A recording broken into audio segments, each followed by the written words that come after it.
Olá pessoas, eu sou o Léo. E eu sou o Miguel. E esse é o canal Piuí. Ah, o clima natalino, biscoitinho de Natal. Panetone. Panetone, a família reunida, cantando musiquinhas fofas e tal. A gente chegou nessa data tão maravilhosa. E o Piuí tem essa tradição, uma tradição natalina, que é de trazer uma saga de Natal no Natal. Não me diga!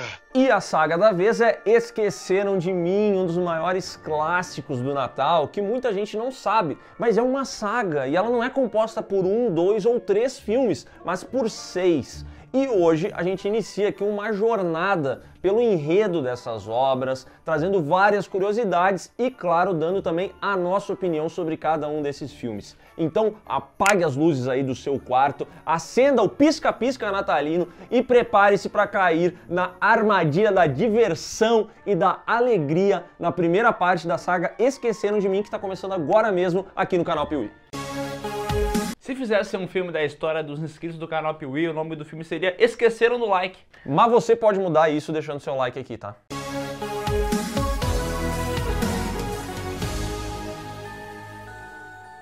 Todo mundo já esqueceu alguma coisa importante quando fez uma viagem. E o nosso querido John Hughes, um roteirista, produtor e diretor muito renomado da década de 80, sabia muito bem dessa história. Eu esqueci! Então, num belo dia, quando ele foi tirar férias, ele decidiu que faria uma listinha de coisas a levar. Ele não queria esquecer de nada. Só que conforme ele ia fazendo essa listinha, ele percebeu que a única coisa realmente importante e que ele não podia esquecer em casa eram os seus filhos. E ele, que era um cara muito criativo, começou a imaginar o que aconteceria se ele esquecesse os filhos deles em casa. O que eles iam fazer, destruir a casa, botar fogo nas coisas. Ele imaginou um monte e isso acabou virando a ideia de um filme. Você sabe diferenciar uma ideia de uma oportunidade? O projeto seria financiado pela Warner Bros. Mas A maldição voltou. A maldição voltou. bom, como eu ia dizendo, o projeto ia ser financiado pela Warner. E assim, você não tá achando estranho essas coisas acontecer, de acabar a luz e Desde tal? que a gente gravou Invocação do Mal e zoou o capiroto, as nossas gravações têm empecilhos toda vez. Toda vez aconteceu mais uma vez, eu tô um pouco assustado. Mas como eu ia dizendo, o projeto ia ser financiado pela Warner, só que daí ficou caro demais, ia passar dos 10 milhões. Aí o pessoal pulou fora e entrou a Fox. E era uma aposta muito cara, né? Mas como a gente sabe, hoje em dia deu muito certo. E até hoje o pessoal da Warner, quando chega nessa época do Natal, deve ficar lembrando e pensando, caraca, erramos o pulo.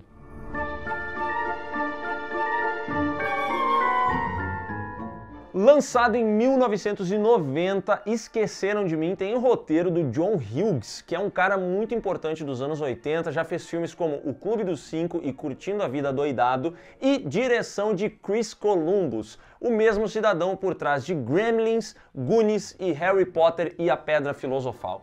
E aqui no início do filme a gente conhece a família McAllister, que está se preparando para ir passar o Natal em Paris. E essa família aqui provavelmente tem participação do Catra, porque é uma galera absurda. E muito sexy. Tem primo, tem tio, tem sobrinho, tá todo mundo reunido na casa dos McAllister. E o que mais tem é um pai que odeia seu filho.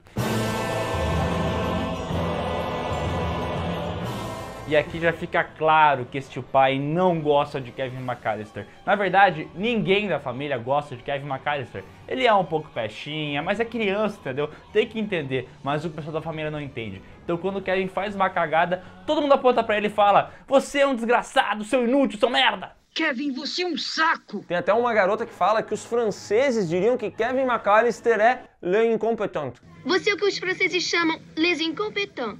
que significa um piá de merda. Quê? Como tu é letrado. Espanhol é minha praia. Poliglota, fala vários idiomas. Mas é no jantar que a vaca vai pro brejo, quando o Kevin briga com o irmão mais velho dele, o Buzz, e eles derramam leite em cima de uma bancada, rola a maior sujeirada e a mãe dele coloca ele de castigo no sótão. Sobe. Mas é que eu tenho medo de lá. Que se foda! E eu quero que vocês se atentem a esse momento da bagunça na mesa. Cai leite, o pai vai limpar, passa a mão em cima e ele sorrateiramente pega a passagem de Kevin e bota no lixo. Para muitos, um descuido, um erro, mas para mim, pro Léo e para muitas outras pessoas, esse pai tinha intenções maléficas. É mau caráter mesmo. Esse momento aqui gera muitas teorias de que o pai do Kevin não queria que ele viajasse junto com a família. Então, mesmo que ele não viesse a ser esquecido, ele não conseguiria embarcar porque a viagem dele foi parar no lixo. E isso aqui só é reforçado, essa teoria toda, por algumas outras atitudes do pai dele. Por exemplo, tem um momento aqui em que o tio do Kevin chama ele de imbecil. Olha só o que você fez, seu imbecil. O que o pai faz? Assiste e, lá dentro da cabeça dele, concorda. Esse pai aqui não ama seu filho, tá? E isso é só um detalhe, mas mais pra frente a gente verá atitudes piores ainda. Vamos falar sobre abandono paterno. O Kevin é colocado de castigo, mas antes disso ele fala com sua mãe, dizendo que deseja que todos eles desaparecessem, porque eles não gostam do Kevin. E isso é uma coisa que acontece muito quando tu é criança, né? Quando tu briga com a tua família, tu odeia todo mundo, só que depois tu acaba se arrependendo e a gente vai ver isso acontecendo com o Kevin no filme também. Mas o importante a ser dito aqui é que durante essa noite dá uma tempestade, falta a luz e todos os relógios são desconfigurados. Então de manhã o pessoal acorda atrasado pro voo, então começa a correr, pegar mala, enfiar no carro, aquela correria desgraçada, mas o Kevin não acorda. Exatamente, e enquanto a família dele tá colocando as malas na van que vai levar eles até o aeroporto, sabe quem é que aparece ali? O pequeno garagista, uma criança com 7 anos de idade que fica ali na volta perguntando pro motorista quantos quilômetros a van dele faz com 1 litro, quanto que vale, quanto é que tá a tabela FIPE. Aquela criança maldita fica ali o tempo inteiro e quando chega na hora dos McAllister contarem as cabeças para ver se tá todo mundo ali, entendeu? Eles acabam acidentalmente contando o pequeno garagista e saem dali pro aeroporto. Foda-se! Só percebendo no meio do voo que Kevin McAllister ficou em casa. Kevin! Enquanto isso, na casa de Kevin McAllister, ele acorda e percebe que o desejo dele virou realidade. A família desapareceu. E qualquer criança poderia ficar assustada, pensando que perdeu os entes queridos, mas Kevin McAllister não. Ele fica alegre, ele fica feliz porque agora ele tem a casa inteirinha pra ele. Eu fiz minha família desaparecer. Ele assiste filme adulto, ele pula na cama, ele caga na mesa, ele faz o que toda criança sempre sonhou fazer. Ele inclusive depila sua barba, passa ali o pós-barba e faz aquela cena clássica que tá na capa do filme em vários outros lugares, que é ele com a mãozinha assim, ó. E assim, uma coisa importante a ser dita é que Macaulay Culkin, o cara que faz o Kevin McAllister, manda muito bem. Ele é muito carismático, ele é muito engraçadinho, ele é meio sacana, sabe? Ele tem aquelas piadinhas e tal, então é impossível tu não gostar do moleque, né? Todo mundo pelado? Que horror! Mas a alegria do Kevin começa a desaparecer quando quem aparece é o velho Marley, que o seu irmão Buzz diz que é um assassino de crianças. Ele é um senhorzinho que fica limpando as ruas ali, tirando gelo e tal, só que o Kevin tem essa imagem muito negativa dele. E ele começa a encontrar esse velho em todos os lugares. Tá na porta de casa, tá na loja, tá na rua, e é justamente quando ele tá fugindo do velho Marley que ele quase é atropelado por uma van.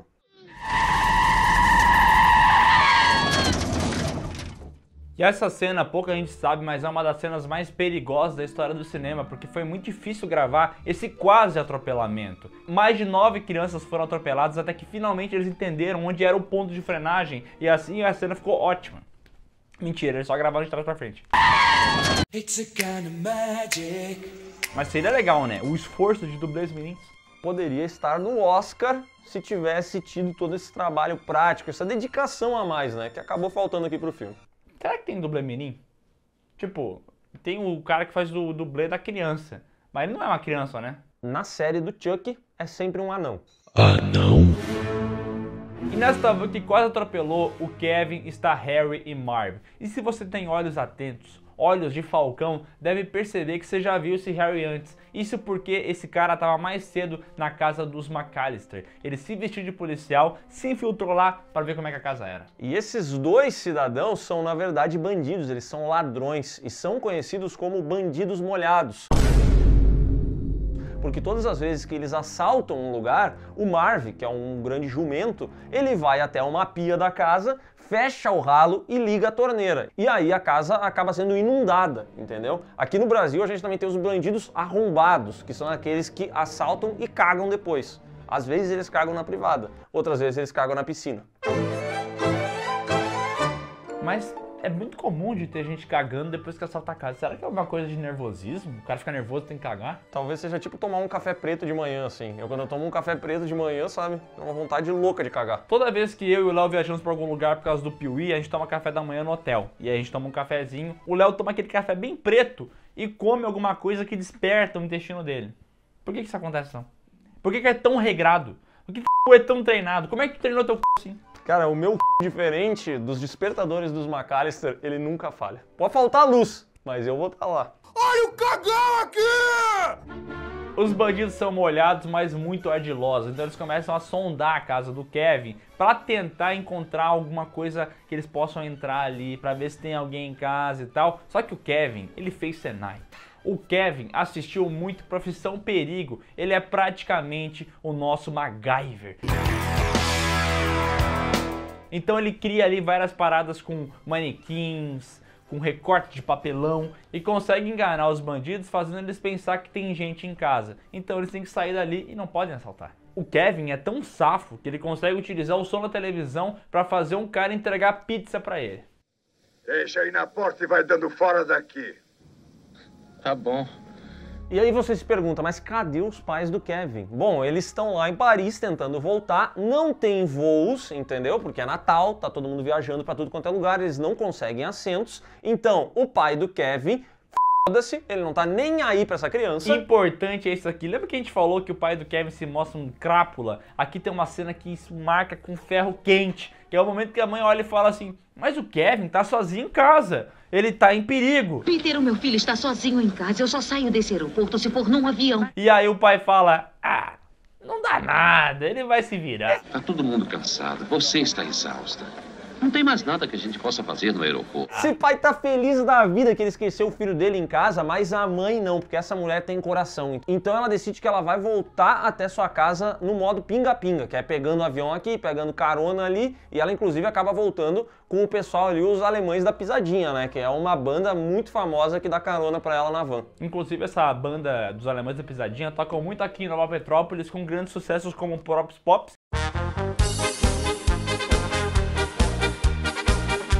Jetzt geht's los. Jetzt geht's los. Jetzt geht's los. Jetzt geht's los.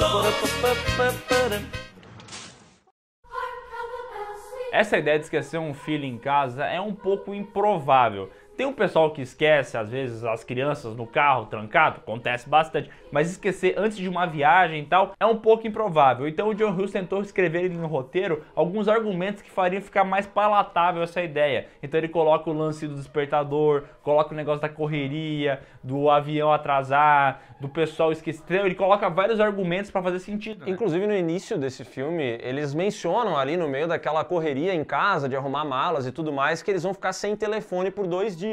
Que é justamente para quando acontece essa viagem, a mãe do Kevin não conseguir entrar em contato com ele. Ele vai tentando botar esses pequenos pontos para que a gente não fique incomodado com o fato de o Kevin ter ficado em casa, entendeu? Se você é uma pessoa que tem muita dificuldade assim, em exercer a sua suspensão de descrença, é provável que você seja parte do grupo que se incomoda, que não acredita que isso poderia acontecer. Mas isso não é possível. Mas, de modo geral, o filme lida bem com isso. E se você não for muito chato, você vai conseguir curtir essa aventura aqui. Primeiro passo para você não ser chato.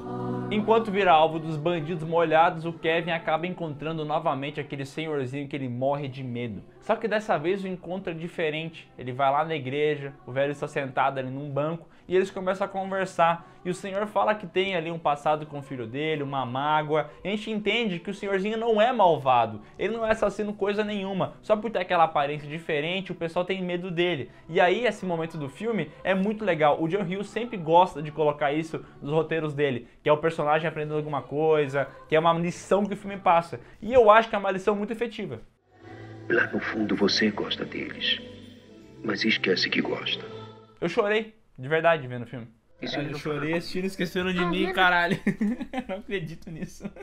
E esse é um momento bem familiar do filme, né? Porque o senhorzinho quer voltar a conversar com o filho dele, ele não tem mais esse contato. E aí o Kevin, ao mesmo tempo, começa a associar isso com a situação dele. Porque ele tinha a família dele, mas ele menosprezou essas pessoas, mandou elas embora. Então eles têm uma troca de ideias bem interessante ali. E o Kevin começa a se arrepender de tudo que ele fez e dos desejos que ele teve. E é nesse momento que ele decide que ele vai abraçar uma missão, que é proteger a sua casa dos bandidos molhados. E é nesse momento que começa Jogos Mortais, a origem do mal.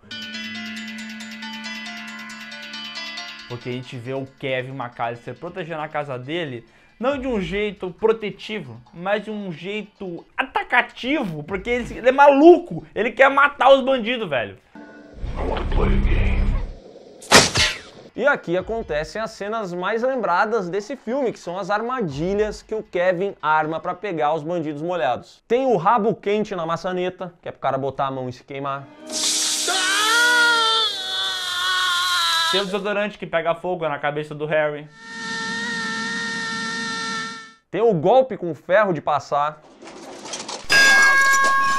A cena que ele coloca a piche nos degraus e quando o Marv vai pisar tem um prego.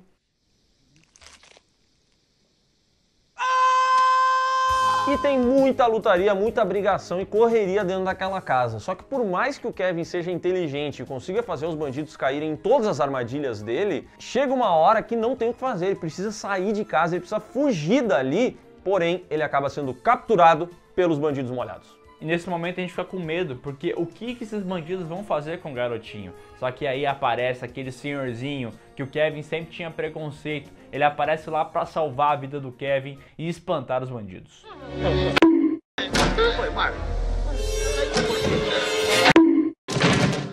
E logo depois chega a polícia. A essa altura do campeonato, o filme mostra que o telefone já tinha voltado e o Kevin, inclusive, ligou pra polícia pedindo ajuda. Então eles chegam lá, prendem os bandidos molhados, a família do Kevin consegue retornar, a mãe dele com os alemães da pisadinha, o pai dele, muito insatisfeito, com certeza volta com o resto da família em um voo que infelizmente ele conseguiu pegar.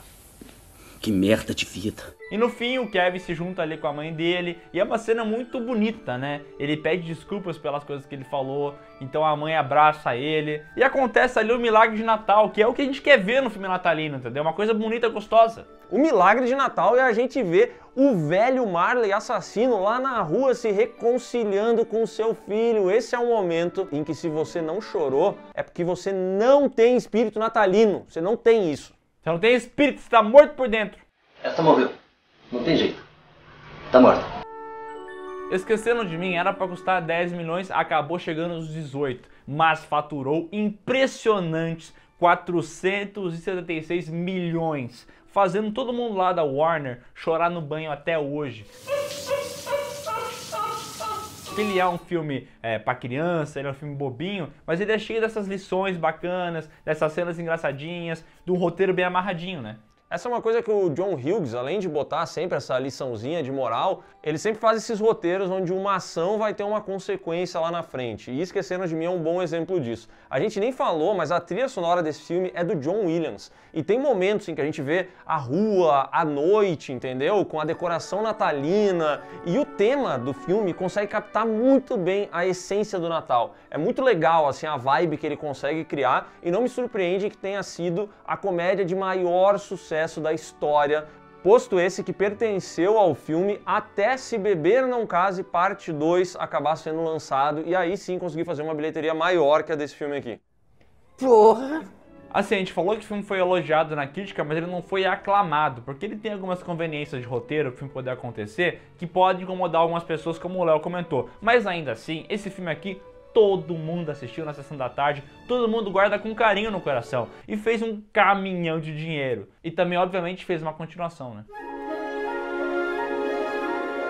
Lançado em 1992, novamente com o roteiro de John Hughes e direção do Chris Columbus, Esqueceram de Mim 2, Perdido em Nova York, se passa um ano após o filme anterior. E agora a gente vê que em mais um Natal a família McCallister vai viajar. E dessa vez o plano é ir pra Flórida, coisa que incomoda muito o Kevin, porque a Flórida não é um lugar gelado, é um lugar quente, entendeu? Vai perder a magia do Natal, vai ser que nem aqui no Brasil, calor de 30 graus, chocotone e arroz à grega. Por que não gosta? De chocotone? É. Panetone muito maior, né? Também acho. Shots fired! Shots fired! Só que antes da viagem tem uma apresentação musical lá com o Kevin, os colegas dele. E o que o Kevin faz? Muita confusão, uma confusão do barulho. Uma confusão sem tamanho está transformando a vida desse garotão em coisa de cinema. E acaba derrubando todo mundo, é um caos desgraçado. E novamente a gente vai ter aquela cena de todo mundo olhando pra ele falando: Kevin, você é muito chato. Kevin, você é um inútil, imprestável e bobo. E o que o Kevin faz? Olha pra família e fala: vocês têm que desaparecer, eu odeio vocês. Se tivesse dinheiro, tiraria as férias onde queria, sozinho, sem levar nenhum de vocês. E ia me divertir como nunca em minha vida. Parece que a gente já viu isso antes, né? Pois é, né? Bom, a mãe do Kevin coloca ele de castigo no sótão e no dia seguinte, sabe o que acontece? Eles perdem o horário do voo. Ah, não pode ser. Sim, e eles saem completamente atrasados, mas dessa vez eles levam o Kevin junto. O problema é que quando chega no aeroporto, no meio da correria, o Kevin se perde, ele fica pra trás. E sabe o que o pai dele faz, o pai do Kevin? Ele contrata um cara que tá andando ali na rua, dá uma roupa igual a que ele tava usando pro cara, pra fazer o cara dispersar o Kevin, cara. Não é isso que acontece, mas fato é que o Kevin encontra no aeroporto um homem idêntico ao seu pai, usando o mesmo sobretudo que ele comprou na Renner, e começa a perseguir esse cidadão achando que é o seu pai. Resultado, o Kevin vai parar num voo pra Nova York, enquanto a família dele embarca pra Flórida. O quê?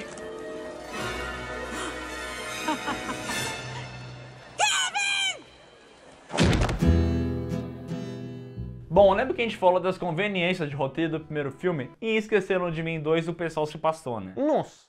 Não, impossível. Não fala uma coisa dessa. Melhor filme de Natal. É muita conveniência, é muita coisa e é muita repetição, sabe? Tipo, as mesmas cenas, o Kevin não aprendeu nada com o que ele viu lá no outro filme, a família dele não aprendeu nada também. Você pode falar: ele é criança, por isso que ele não aprendeu. Mas a família dele também não aprendeu. Então é muita bobiça ali que você tem que aceitar pro filme acontecer. Como é que deixaram ele entrar num avião sem o documento certo, sem as paradas, sabe? É muito idiota. É complicado, né, velho? E o John Hughes, ele tenta, mais uma vez, fazer algumas amarrações. Então, por exemplo, para entrar no voo, o Kevin trombou com a mulher que estava fazendo ali um embarque, acabou gerando uma confusão de passagens e ela simplesmente decidiu que, eu não vou conferir essas passagens, né? Vai, moleque, embarca aí, vai. Foda-se.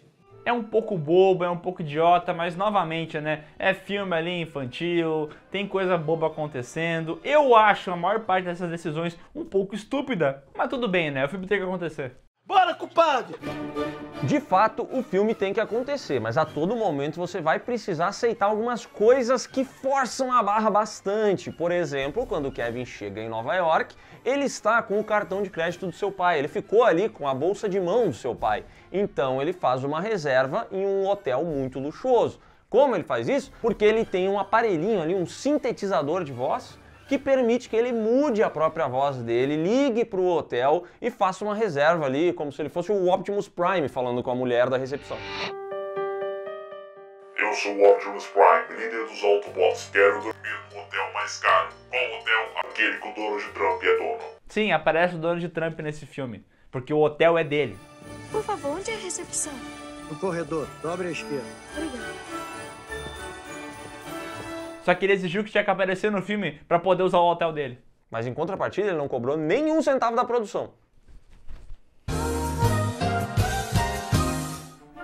Bom, mas ele consegue fazer a reserva pelo telefone, vai até a recepção.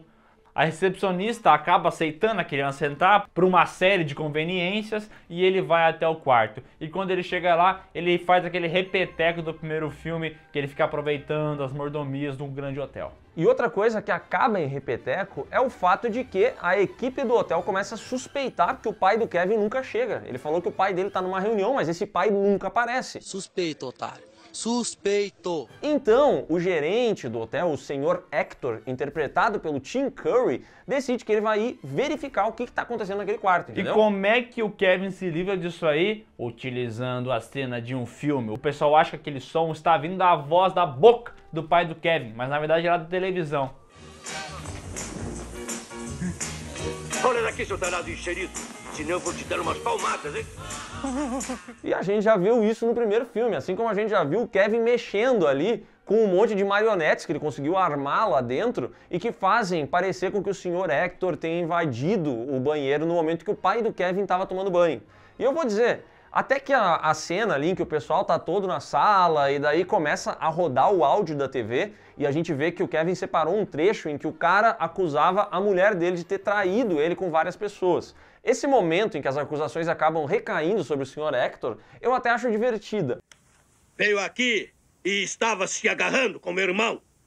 Mas eu acho que o senhor está enganado. Mas pra mim a melhor parte é quando as acusações caem no guardinha mais velho. E ele fala um nome, coincidentemente é Cliff, e é o nome do guardinha. Aí as pessoas olham pro guardinha, o guardinha, não. Eu acho muito bom. Você anda se agarrando com todo mundo. Chicks, Bonnie Bob, Cliff. Não. É uma repetição do caramba, tem um ou outro momento que é legal, mas assim, começa a cansar. Não. Impossível. Não fala isso. O Kevin começa a passear pela cidade de Nova York sozinho como se fosse completamente possível, né? Tudo bem. E aquele encontro enquanto ele anda... isso mesmo, Harry e Marv.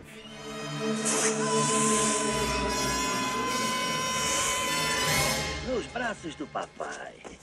Cara, isso daqui é muito ruim, tá? Na moral, esses bandidos conseguiram escapar da prisão, foram parar em Nova York, e eu me pergunto, por que que esse filme trouxe esses dois bandidos, cara? Deixa só no hotel, ou então traz só os dois bandidos. Mas não faz as duas coisas, porque a partir desse momento... Não, e a coincidência dos dois bandidos estar em Nova York junto com ele no mesmo dia... Cara, eu sei que tem que desligar o cérebro e algumas coisas pra poder aceitar, mas é demais, cara.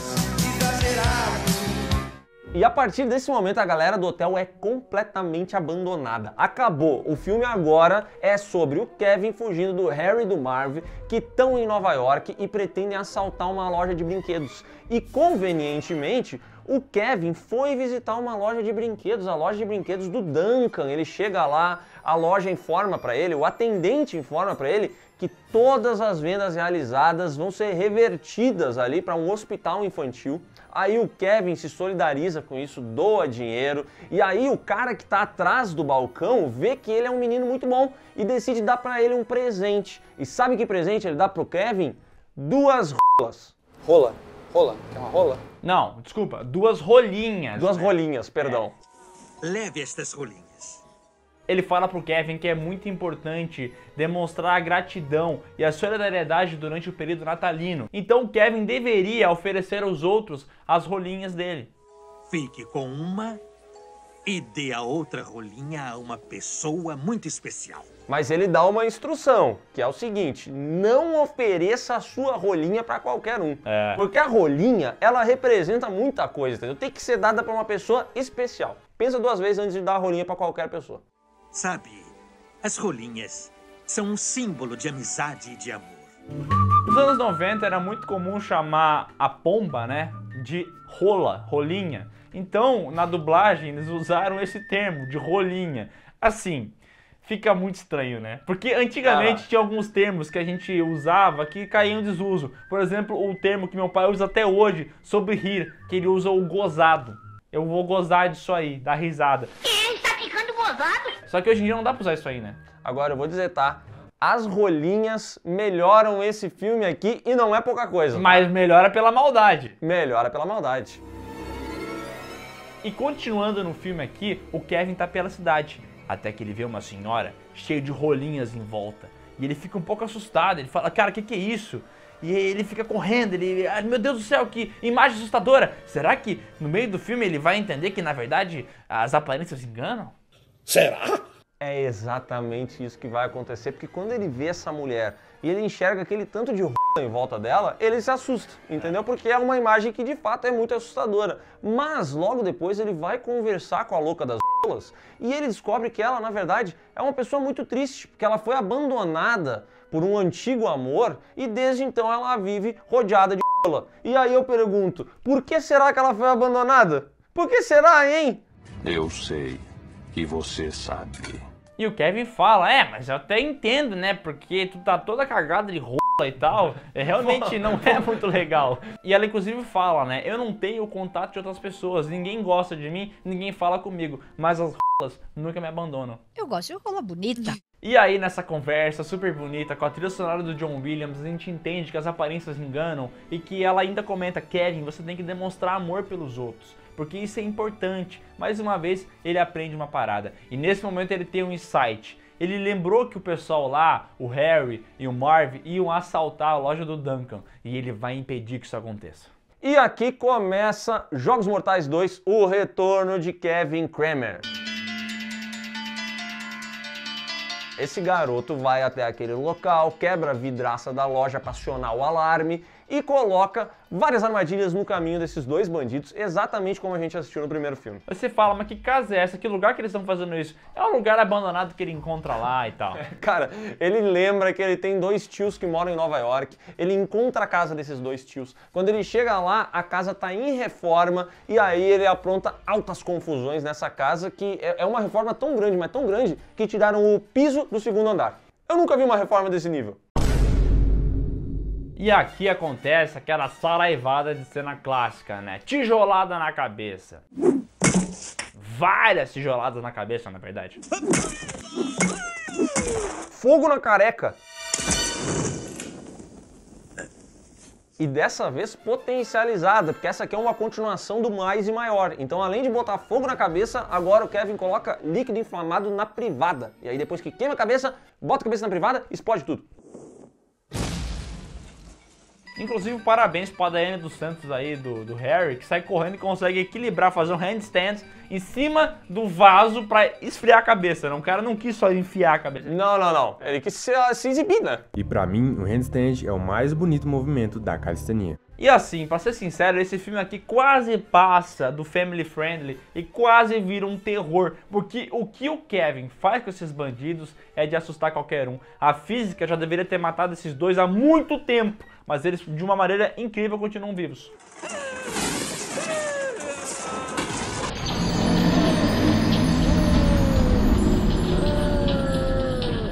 Depois de quase cometer 2 homicídios, o Kevin finalmente é capturado. E aqui eu digo finalmente porque o Kevin faz tanta maldade com esses bandidos que em determinado momento do filme eu começo a torcer pra eles, cara. Porque eu falo, nossa, essa criança é o demônio mesmo. Tem que matar uma porra dessa. Essa criança é o demônio. E quando eles estão prestes a exorcizar ela, sabe quem é que aparece pra salvar o Kevin? Peraí, deixa eu ver. No primeiro filme apareceu aquele velho que era mal encarado, mas tinha bom coração. Será que aqui vai ser aquela senhora das rolinhas? Exatamente. Soltem ele! Kevin, corra! A senhora, com todas as suas rolas, aparece e dá cabo desses bandidos. E essas rolas estão com fome, então ela pega e joga um monte de milho em cima dos caras e as vão com tudo engolir. e eles são derrubados, e tem rola em cima, e tem rola embaixo, tem rola tudo quanto é lugar. E logo depois disso, a polícia vem, prende eles e tudo mais. A família do Kevin aparece, a mãe dele lembra que ele gosta muito de árvore de Natal. Eu não sei de onde que ela tirou isso, porque esse moleque aqui é um terrorista. Ele só gosta de matar pessoas e de criar o caos, entendeu? Eu quero espalhar maldade. Mas ela encontra ele na árvore de Natal, eles se reúnem, o Duncan manda brinquedos e no final vem a melhor cena do filme, que é quando o Kevin lembra da história que aquele senhor, tudo que aquele senhor ensinou pra ele sobre ele lembra naquela hora, ele lembra da véia das rolas e ele vai lá e entrega a rolinha pra ela. Ele escolheu a pessoa que merecia receber a rolinha dele. Isso é uma rolinha. Uma é sua e eu fico com a outra. Enquanto tivermos nossas pombinhas, seremos sempre amigos. Esqueceram de Mim 2 custou 28 milhões e faturou 359. Ainda faturou bastante, mas bem menos do que o primeiro filme, né? E as críticas foram mistas, né? Porque o pessoal entendeu que esse filme aqui é um Ctrl-C, Ctrl-V do primeiro. Ele repete muita coisa e ele até estraga algumas coisas que a gente aprendeu no primeiro filme. Tá certo que o Kevin é uma criança, mas ele não aprendeu nada com aquilo que ele viveu? Cara, esse filme aqui é ruim, tá? A gente pode se divertir com ele, mas esse filme é ruim. O roteiro dele é muito zoado, ele tem um monte de conveniências absurdas e ele faz tudo que o primeiro fez pior. É verdade. É bizarro, porque se esse filme aqui você tirar o Harry e o Marv, ele funcionaria muito melhor só no hotel. Se você tira o hotel, ele funcionaria muito melhor com o Marv e com o Harry. Agora tentaram misturar duas ideias contrastantes e fizeram um filme longo demais. E se você tira o Duncan ou a louca das rolinhas, ele também vai funcionar melhor, porque não precisa ter os dois. Não precisa ter o idoso que quer construir o hospital e também não precisa ter a maluca das rolinhas, entendeu? Ou deixa um ou deixa o outro. Simples assim. Esse filme aqui é um repeteco do primeiro. Eu acho ele um filme ruim. Eu não acho ele divertido, porque eu acho ele longo. Eu acho que ele tem pequenos momentos legais e tal, mas pra mim é impressionante como do primeiro pro segundo essa saga já se desgastou e ainda temos 4 filmes pra trazer nessa saga. E o que você vai ver nesses próximos filmes, meu amigo? Não é brincadeira. Você vai sofrer. Então é isso, pessoal. Se você gostou desse vídeo, dá um like aqui embaixo, se inscreve no canal, marca o sininho e comenta aqui embaixo se você gosta desse segundo filme ou se a sua memória traiu você. E não esquece de seguir a gente nas redes sociais e de ouvir o PeeWeeCast, o podcast do canal Piuí, que provavelmente vai ter um episódio falando sobre Natal, ou não. Mas você só vai saber se clicar e conferir. Pode ter que ver, né?